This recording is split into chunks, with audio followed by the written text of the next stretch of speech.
It is March 26th, 2024, and I welcome you to the audio edition of St. Giles in the Word.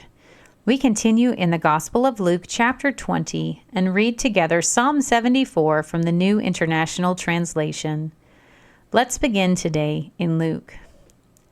One day, as Jesus was teaching the people in the temple courts and proclaiming the good news, the chief priests and the teachers of the law, together with the elders, came up to him. "Tell us by what authority you are doing these things," they said. "Who gave you this authority?" He replied, "I will also ask you a question. Tell me, John's baptism, was it from heaven or of human origin?"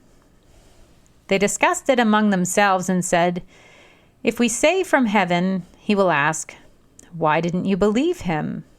But if we say of human origin, all the people will stone us because they are persuaded that John was a prophet." So they answered, "We don't know where it was from."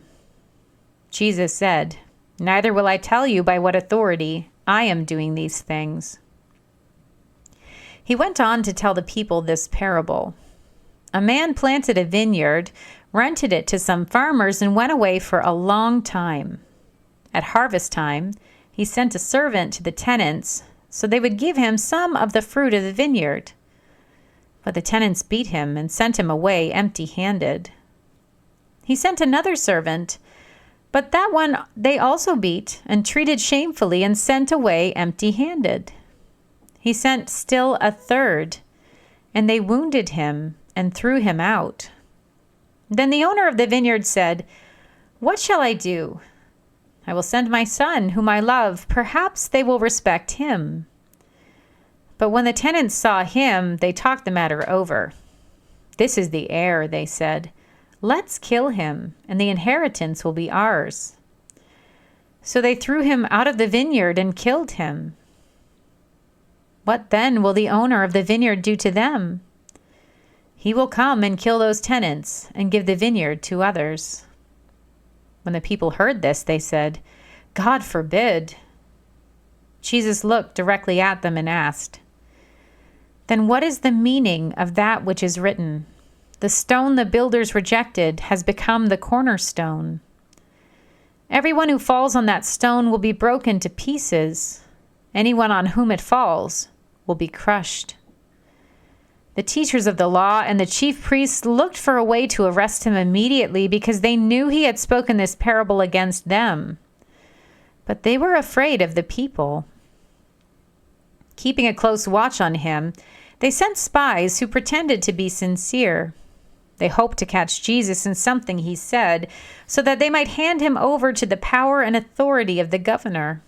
So the spies questioned him. "Teacher, we know that you speak and teach what is right, and that you do not show partiality, but teach the way of God in accordance with the truth. Is it right for us to pay taxes to Caesar or not?" He saw through their duplicity and said to them, "Show me a denarius. Whose image and inscription are on it?" "Caesar's," they replied.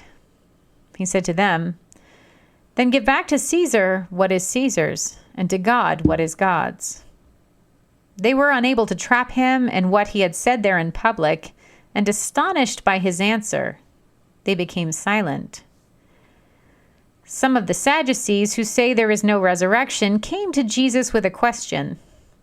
"Teacher," they said, "Moses wrote for us that if a man's brother dies and leaves a wife but no children, the man must marry the widow and raise up offspring for his brother. Now there were 7 brothers. The first one married a woman and died childless. The second and then the third married her, and in the same way the 7 died, leaving no children. Finally, the woman died too. Now then, at the resurrection, whose wife will she be, since the 7 were married to her?" Jesus replied, "The people of this age marry and are given in marriage, but those who are considered worthy of taking part in the age to come and in the resurrection from the dead will neither marry nor be given in marriage, and they can no longer die, for they are like the angels. They are God's children, since they are the children of the resurrection. But in the account of the burning bush, even Moses showed that the dead rise, for he calls the Lord the God of Abraham, and the God of Isaac, and the God of Jacob. He is not the God of the dead, but of the living, for to him all are alive." Some of the teachers of the law responded, "Well said, teacher," and no one dared to ask him any more questions. Then Jesus said to them, "Why is it said that the Messiah is the son of David? David himself declares in the book of Psalms, 'The Lord said to my Lord, sit at my right hand until I make your enemies a footstool for your feet.' David calls him Lord.